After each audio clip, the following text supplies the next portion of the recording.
Imagine the person you've called your sister since childhood. One day you find out she's not your sister, but your biological mother. How would you feel? That's exactly what happened to Ted Bundy. Yes, my friends. Today, I'm going to tell you about a man who was one of the most terrifying serial killers. A man who murdered countless people one after another. He was handsome, intelligent, and polite. The kind of man every parent would trust their daughter with. No one could have imagined that behind that charming smile hid one of the darkest minds in American history. His name was Ted Bundy, and his crimes would shock the entire world. Theodore Robert Bundy was born on the 24th of November 1946 in Burlington, Vermont. His childhood was strange from the very beginning. He grew up believing that his mother was his sister and that his grandparents were his real parents. When he finally learned the truth, something deep inside him shattered a secret that planted the seed of anger, confusion, and deception. As a child, Ted seemed calm and quiet, but those who lived around him noticed something off. He would spy on neighbors through their windows, steal small objects, and show disturbing signs of fascination with control and cruelty. Still, to everyone else, Ted was just a smart, well-mannered young man. He was intelligent and ambitious. In college, he studied psychology, learning how the human mind works, how people think, trust, and react. Ironically, he would later use that very knowledge to manipulate, control, and destroy lives. By the early 1972s, Ted Bundy appeared to be an upstanding young man. He worked in politics, volunteered for social causes, and even served at a suicide hotline, helping save lives while secretly preparing to take them. One of his co-workers at that hotline, Ann Rule, would later write a famous book about him called The Stranger Beside Me, where she expressed her horror at discovering that the kind, polite man she knew was actually a serial killer. The turning point in Ted's life came when his long-term girlfriend, Stephanie Brooks, broke up with him. Stephanie was beautiful, elegant, and came from a wealthy family. Her rejection deeply wounded Ted's pride. That heartbreak, that humiliation, seemed to awaken something monstrous inside him. Many of his later victims looked eerily similar to Stephanie, young, slender women with long brown hair parted in the middle. Ted's murders began in the early 1970s, and his methods were cold, calculated, and terrifying. He often pretended to be injured, wearing a fake cast, or using crutches to appear harmless.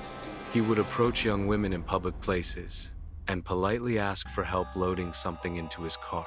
But once they were close enough, he would strike, knocking them unconscious with a crowbar or wrench before taking them to a secluded location. His first known attack was on the 4th of January 1974, when he broke into the apartment of Karen Sparks, a University of Washington student. He brutally assaulted her with a metal rod, leaving her in a coma for weeks. Miraculously, she survived but suffered permanent brain damage. Just a month later, on the 1st of February 1974, Linda Ann Healy, another young woman from the same university, vanished from her bed. Bundy had broken into her room, knocked her unconscious, and taken her away. Her skull was later found on Taylor Mountain, one of Bundy's known dumping sites. Over the next few months, more young women disappeared across Washington and Oregon. Donna Manson, Susan Rancourt, Roberta Parks, Brenda Ball, Jorgen Hawkins. The pattern was undeniable. All were young, attractive, and had long brown hair. By the summer of 1974, panic spread through the Pacific Northwest. Newspapers screamed headlines about a serial killer on the loose. Women were warned not to walk alone. Witnesses reported a man named Ted driving a tan Volkswagen Beetle, asking women for help. That small detail, his name and his car, would later become crucial evidence. On the 14th of July 1974, Ted Bundy committed one of his boldest and most shocking crimes. In broad daylight, at Lake Sammamish State Park, packed with people, he managed to abduct 2 women on the same day. Witnesses saw a handsome man with a cast on his arm, introducing himself as Ted and asking for help loading a sailboat. Two young women, Janice Ott and Denise Naslin, never returned. Their remains were later found together. Police now had a name and a description, but before they could catch him, Ted vanished. He had moved to Utah to start a new life and continue his killings. In Utah, Bundy enrolled in law school, trying to build a respectable image once again. But the darkness inside him grew stronger.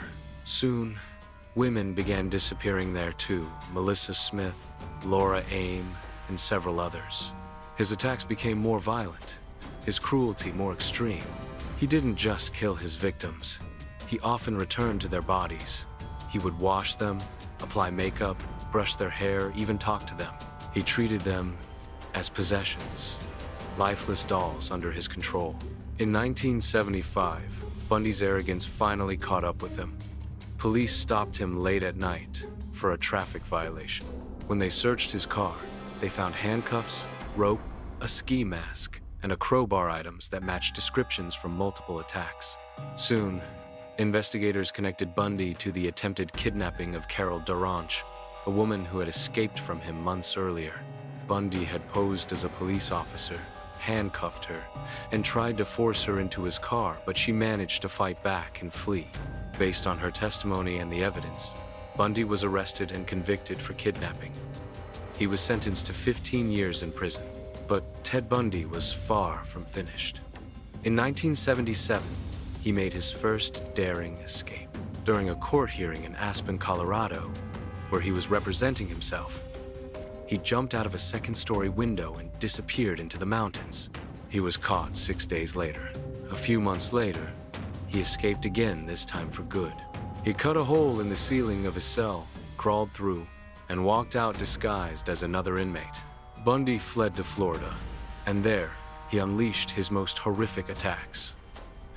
On the 15th of January 1978, he broke into the Chi Omega sorority house at Florida State University in Tallahassee. Within minutes, he brutally attacked 4 women, bludgeoning and strangling Margaret Bowman and Lisa Levy to death, and severely injuring Karen Chandler and Kathy Kleiner. Just hours later, he attacked another woman, Cheryl Thomas, in her apartment, leaving her permanently disabled. Weeks later, Bundy abducted 2-year-old Kimberly Leach, his youngest known victim. Her abduction would be the crime that sealed his fate forever. On the 15th of February 1978, police in Pensacola, Florida, stopped a stolen car. The driver gave a fake name, but officers quickly grew suspicious. When they checked fingerprints, the truth came out: the man was Theodore Robert Bundy. America's nightmare was finally over.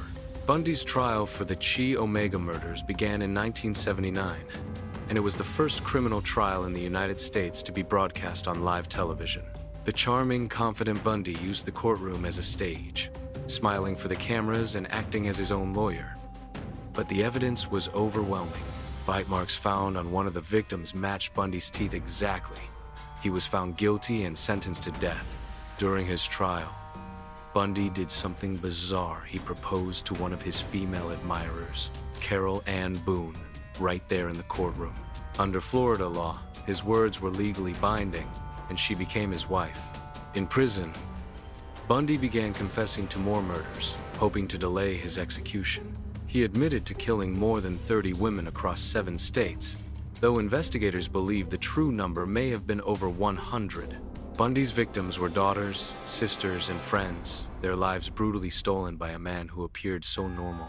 On the 24th of January 1989, at Florida State Prison, Ted Bundy was executed in the electric chair. Outside the prison, hundreds of people gathered to celebrate. Some held signs that read, "Burn, Bundy, burn." Others cheered when the lights flickered, signaling that the execution was complete. And just like that, the life of one of America's most terrifying killers came to an end. But Ted Bundy's story didn't die with him. Psychologists, criminologists, and the public continue to study his case, trying to understand how a man so intelligent, so charming, could hide such monstrous evil inside. Ted Bundy's story is not only about murder, it's about manipulation, deception, and power.